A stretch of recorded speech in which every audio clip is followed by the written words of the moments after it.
Newt Scamander wrote fantastic beasts, but what mattered most was never noticed. In a quaint corner of England, where rolling hills kissed the sky and shimmering streams whispered secrets, there stood the modest home of the Scamander family. Its warm brick walls, draped in climbing ivy, exuded a charm that seemed to hum with magic. Within these walls lived a boy named Newt Scamander, his tousled hair and wide, curious eyes reflecting the captivating world of magical creatures that danced within his imagination. From his earliest days, Newt felt the pulse of the extraordinary around him. While other children chased broomsticks and reveled in spirited Quidditch matches, he delighted in exploring the hidden corners of his family's garden, searching for signs of enchantment in the gentle flutter of wings or the soft rustle of leaves. His parents, respected wizards in their own right, indulged his curiosity, though they often exchanged puzzled glances at their son's obsession with creatures that others deemed mere figments of fantasy. One crisp autumn afternoon, as copper leaves twirled in the wind, Newt's father returned home, cradling a peculiar creature in his arms, a tiny, trembling bowtruckle. Its green limbs clung tightly to his father's wrist, beady eyes wide with fear and wonder. Newt's heart raced with excitement as he knelt down, drawn to the little creature as if it were a spark of magic itself. "Can I hold it?" he implored, his voice barely above a whisper, filled with reverence. With a gentle smile, his father handed the bowtruckle over, urging him to be tender. Newt cradled the fragile being, feeling its heart beat rapidly against his palm. It was a moment suspended in time. He sensed the creature's trepidation, a mirror of his own anticipation. "You're safe now," he murmured, coaxing it to relax with gentle strokes, each caress weaving a bond of trust. As the sun dipped lower, casting a golden glow through the trees, Newt became lost in the magic of the moment. Hours slipped by as he enchanted himself with the bowtruckle's delicate movements, his young mind racing with dreams of the wonders that awaited him in the vast world of magic. In the days that followed, Newt's encounters with the extraordinary would only deepen. One summer evening, he wandered into the nearby woods, where the air shimmered with mystery. There, he stumbled upon a hidden nest of mooncalves, their pale forms emerging from the earth under the cloak of night. Their large, luminous eyes sparkled like stars, illuminating the darkness around them. Newt crouched low, his breath caught in his throat as he watched them dance under the moonlight. Each movement was graceful, hypnotic, a ballet of magic that stirred something deep within his heart. Just as he began to sketch the patterns they traced in the soil, a sudden rustle broke the spell. A curious fox dashed through the underbrush, catching the mooncalves' attention. "What was that?" Newt whispered to himself, laughter bubbling up as his heart raced. He marveled at the connection he felt to both the creatures and the wildness of the night. As the moon hung high in the sky, Newt vowed to devote his life to understanding and protecting the magical beings that shared his world. With a heart full of possibilities, he made his way home, the luminous threads of magic weaving through his mind like a promise. This was just the beginning. Hogwarts did not arrive in Newt Scamander's life as a triumph. It arrived as a question. The castle rose against the twilight sky, vast and watchful, its towers catching the last light of day like something half awake. As Newt crossed the grounds for the first time, his excitement was threaded tightly with unease. At 11 years old, wonder came easily, but belonging did not. The air itself seemed alive, humming with voices and footsteps and history pressing close.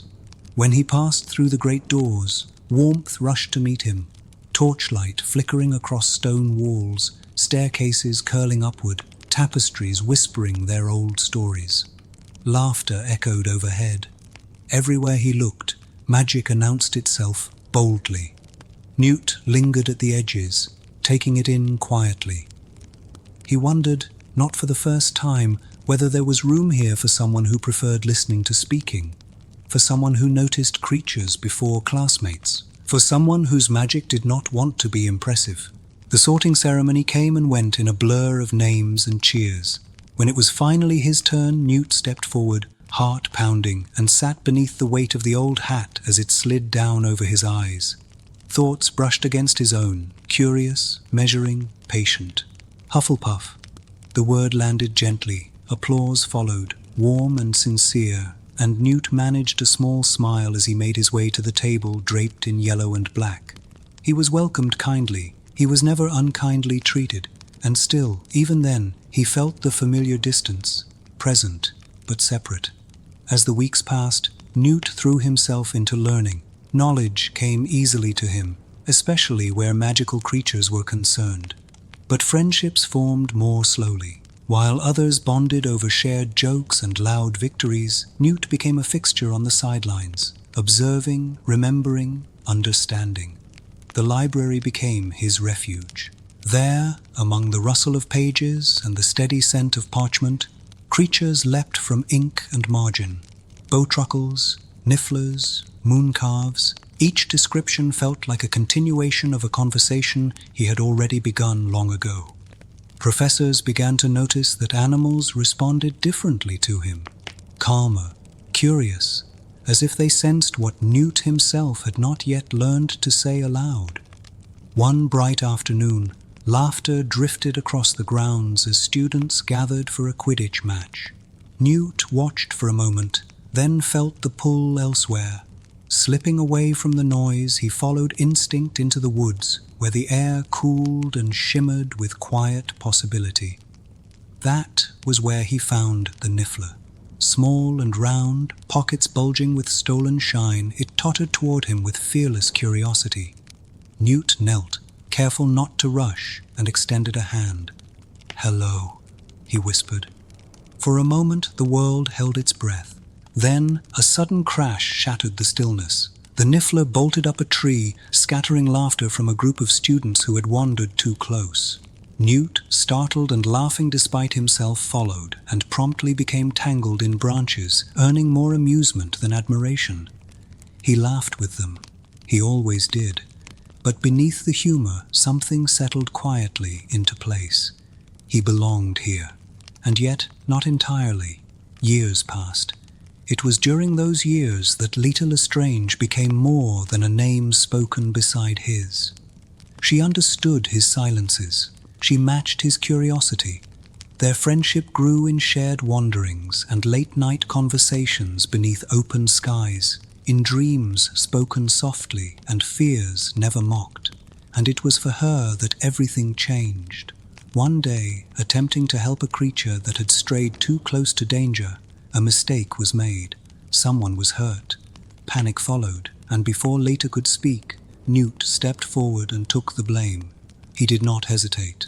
The consequences came swiftly. His expulsion fractured the life he had built, turning familiar corridors into echoes of what he was losing.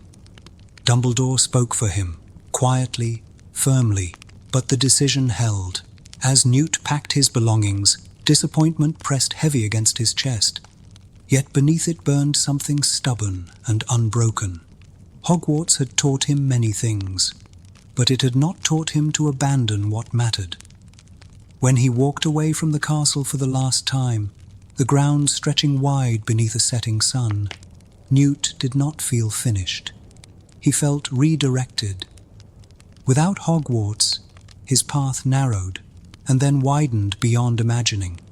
He found work at the ministry.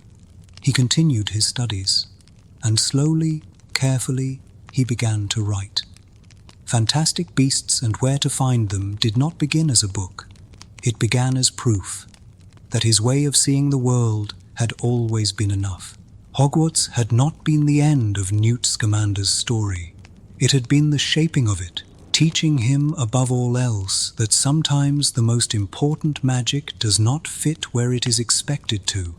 And so he carried its lessons with him, not the spells or the accolades, but the quiet certainty that caring deeply, even when misunderstood, was its own kind of courage. After Hogwarts, the world did not open its arms to Newt Scamander. Instead, it handed him paperwork, forms that smelled faintly of dust, stamps pressed too hard into parchment. Rules written by people who had never knelt in wet earth long enough to feel a creature breathe beneath their palms. The corridors of the ministry were warm with bodies and cold with decisions. Ink, stone, impatience. Judgments made far from forests, far from mountains, far from the places where magic still moved on four legs or wings. Still, Newt walked those halls quietly, shoulders slightly hunched, eyes alert, listening for things others missed, the nervous flutter of a caged Occamian records, the faint scratching of bowtruckles nesting in the beams. The ministry placed him in the department for the regulation and control of magical creatures. On paper, it looked like a punishment softened into employment, a way to keep him occupied without letting him matter. In practice, it sent him everywhere. Cliffs where dragons nested, their scales clicking softly as they shifted in sleep, sulfur curling in the air like a warning.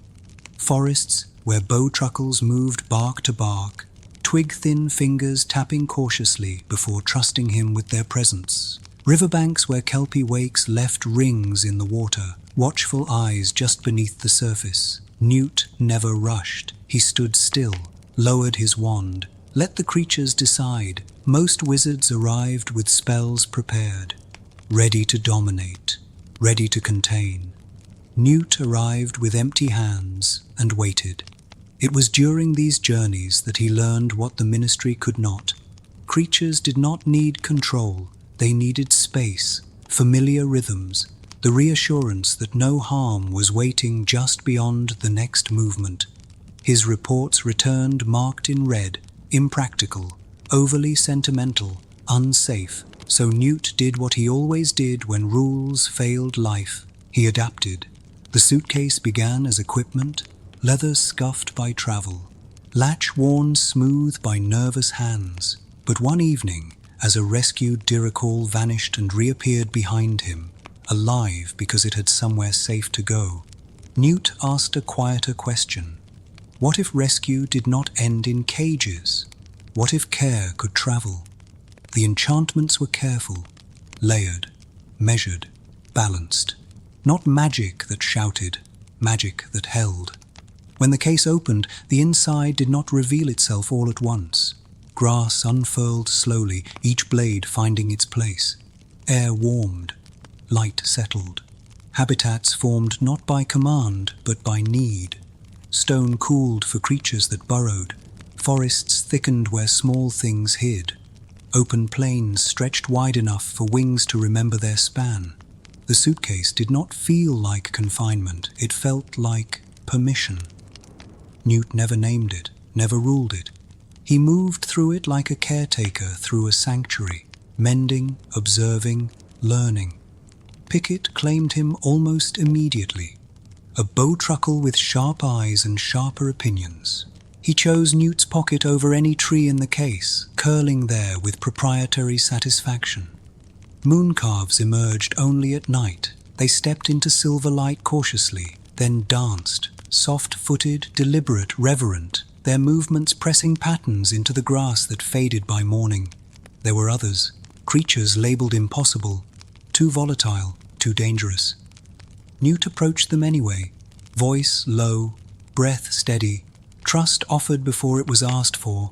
Among them was an obscurial, contained not by chains but by gentler magic, a presence that pulsed and recoiled, responding not to force, but to calm.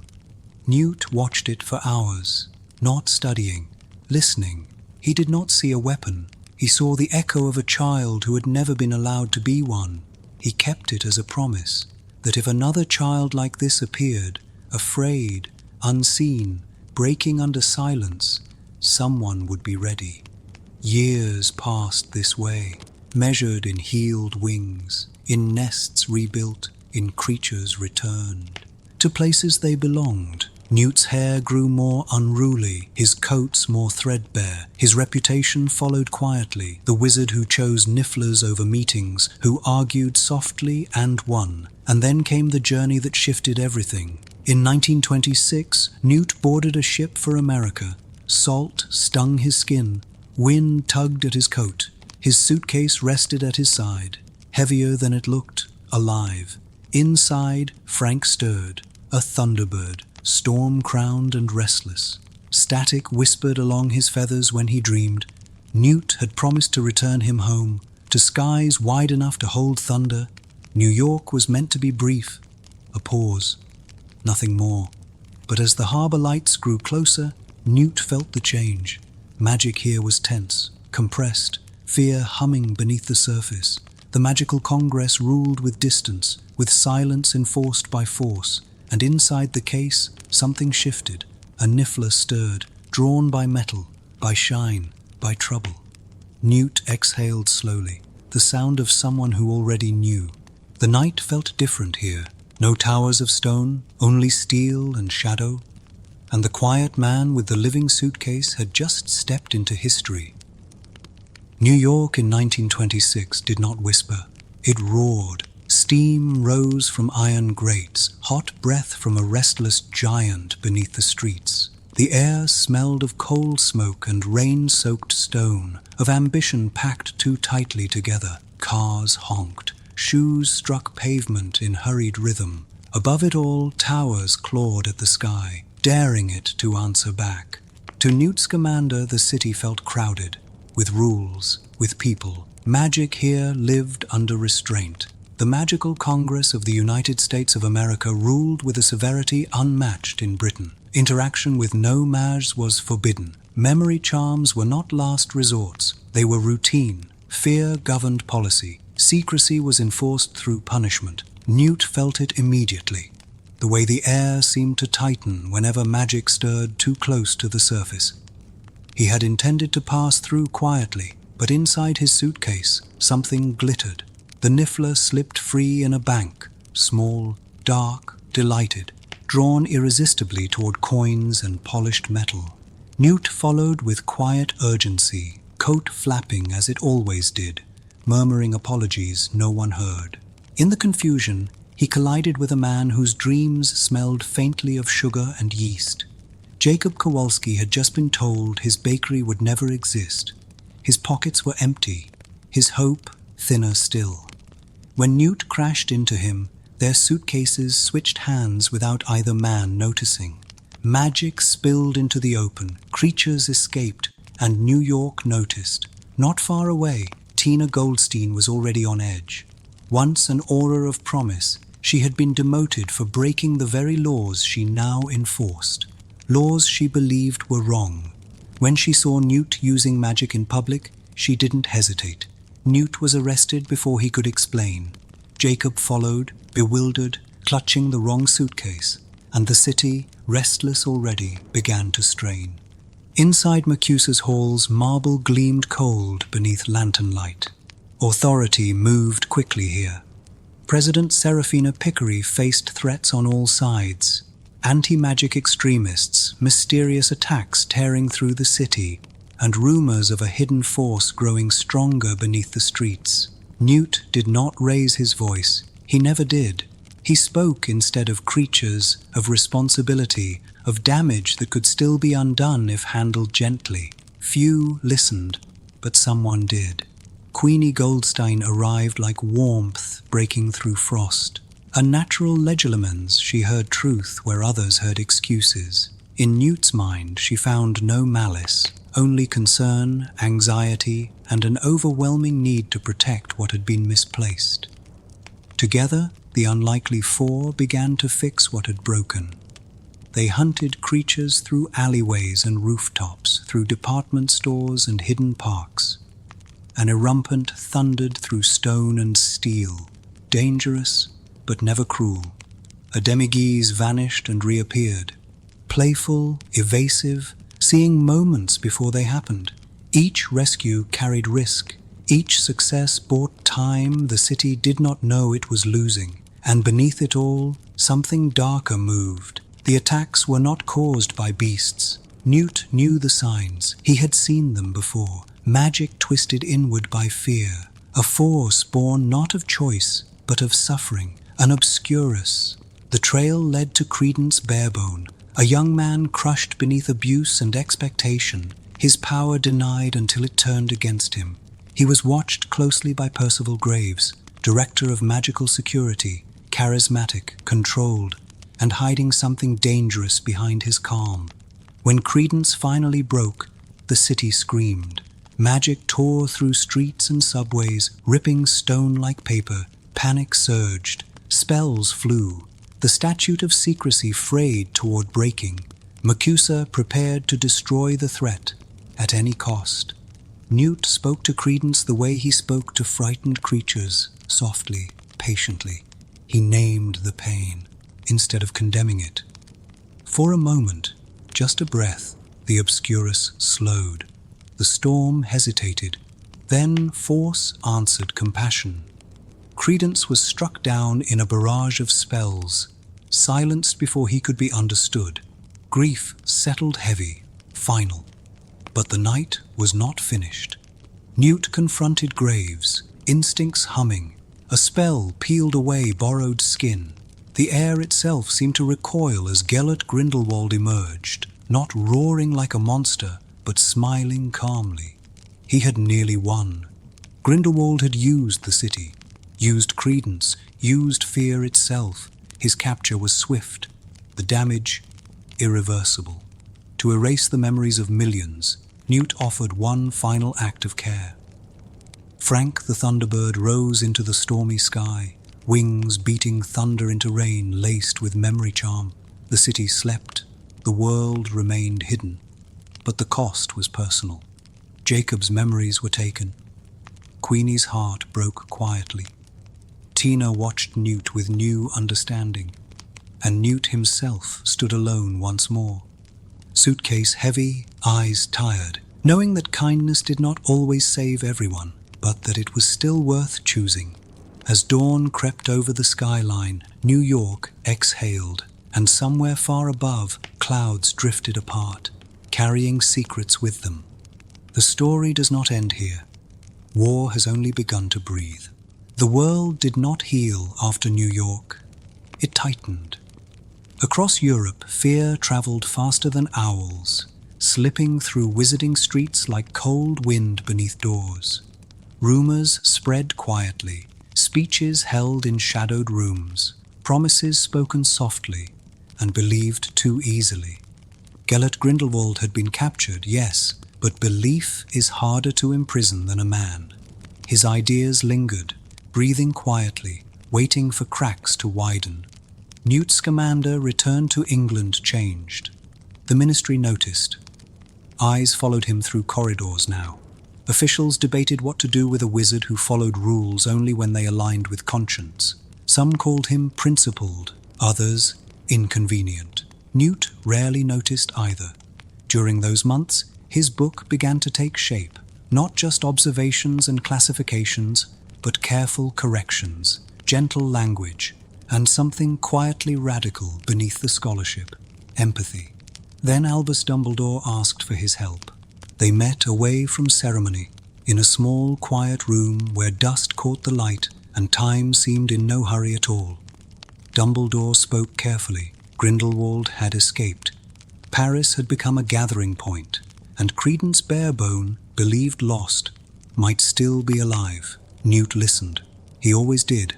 Dumbledore did not give orders. He never would. Instead, he offered knowledge, and trusted that Newt's moral compass would lead him where power could not. It was a subtle request, weighted with history, with regret, with a friendship long broken by choices neither man could undo. So Newt packed his suitcase again. Paris in 1927 shimmered with illusion. Candlelight flickered along narrow streets.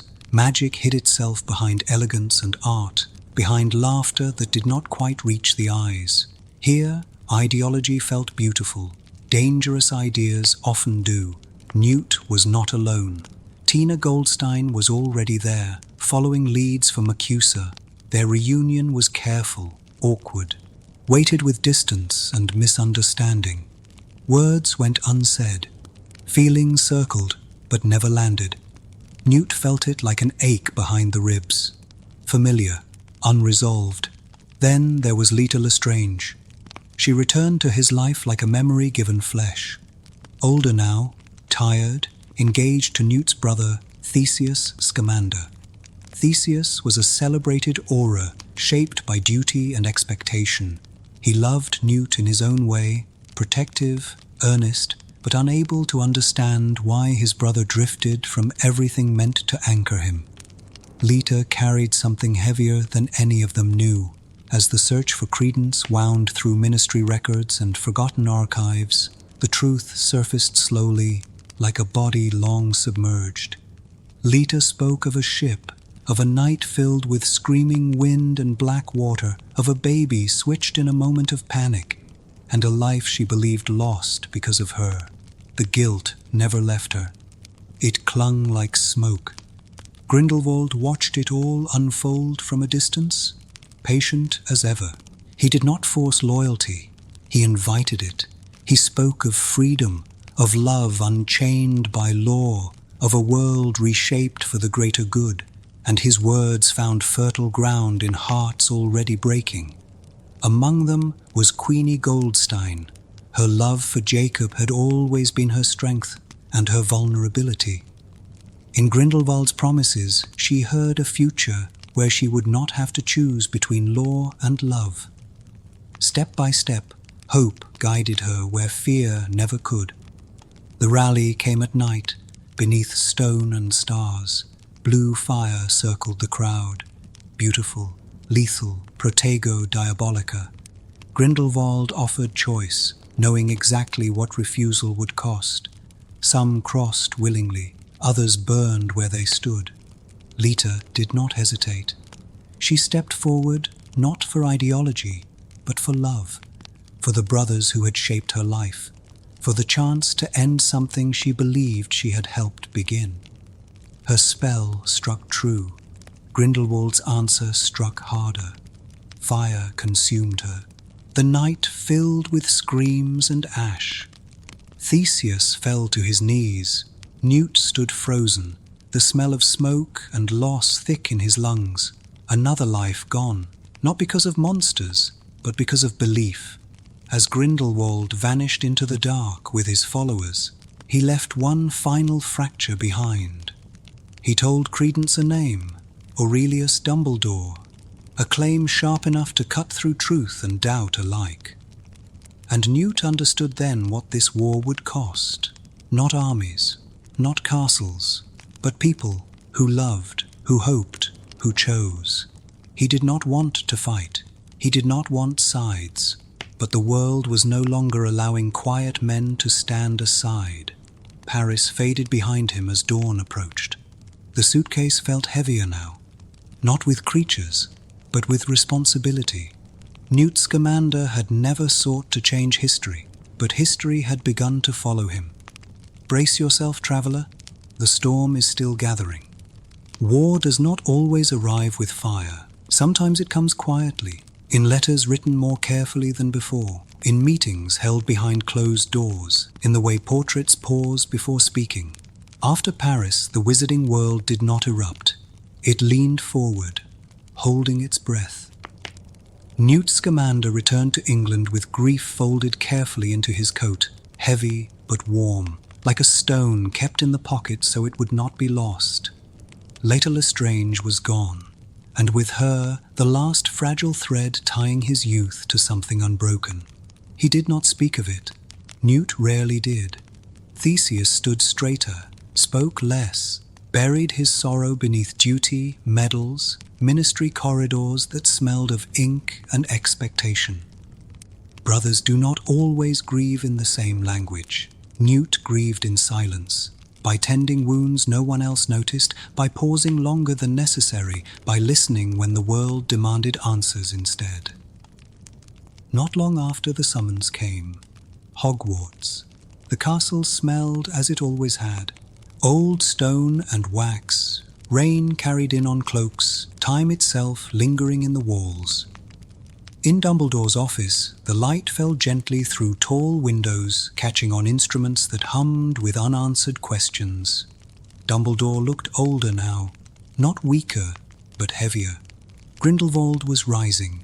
Across Europe, crowds gathered, not in anger, in hope sharpened into certainty. He spoke of prevention, of control, of a future where Muggle wars would never again scorch the earth.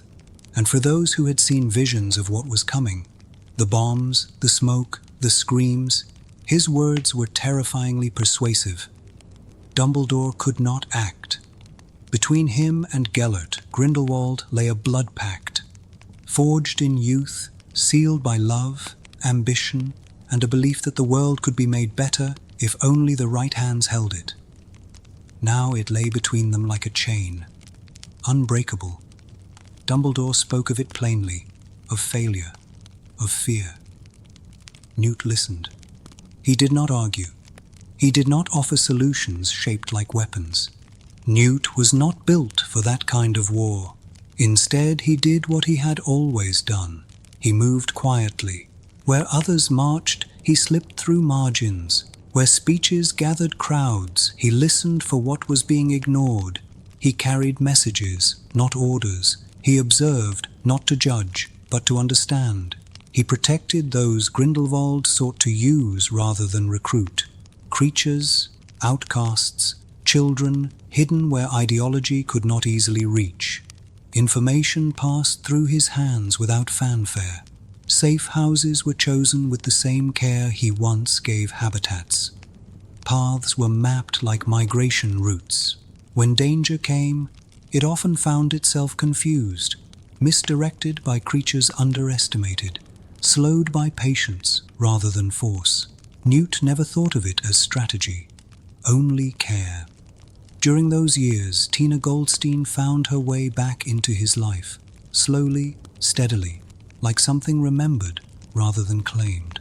Their letters softened, then warmed. She understood the weight he carried. He admired her clarity in a world that was growing dangerously certain of itself. When they stood together, it was not dramatic. It was inevitable. And then, at last, Grindelwald fell. In 1945, the Blood Pact was broken. The details were never spoken aloud in full. But those who mattered knew. Newt had helped open the path. The duel that followed became legend. Spells collided like weather.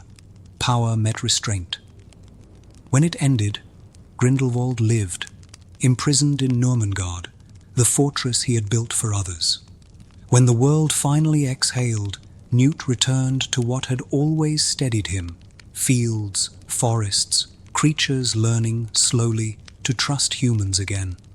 His book was finished at last. Fantastic Beasts and Where to Find Them. Not a manual, an invitation to see differently. It found its way into Hogwarts classrooms, into hands that would one day shape the future. Newt married Tina in a small, quiet ceremony. Those nearest and dearest gathered beneath open sky. They settled in Dorset, where the land was kind and the nights were filled with familiar sounds, wing beats, rustling leaves, the soft click of claws on stone. Pickett remained as loyal as ever, a reminder of journeys taken, of choices made gently and never regretted. The world moved on. Children grew up reading his words. Ministries rewrote policies. Creatures once hunted were protected. And decades later, when a young boy named Harry Potter opened a worn schoolbook, he never knew the quiet man behind it, the wizard who had saved lives without ever needing to be seen. Newt Scamander lived as he always had, listening, caring, disappearing into that suitcase, not to escape the world, but to tend it, choosing compassion even when the world demanded fire. Some heroes change history by force, others do so by refusing to stop caring, and that, perhaps, is the rarest magic of all.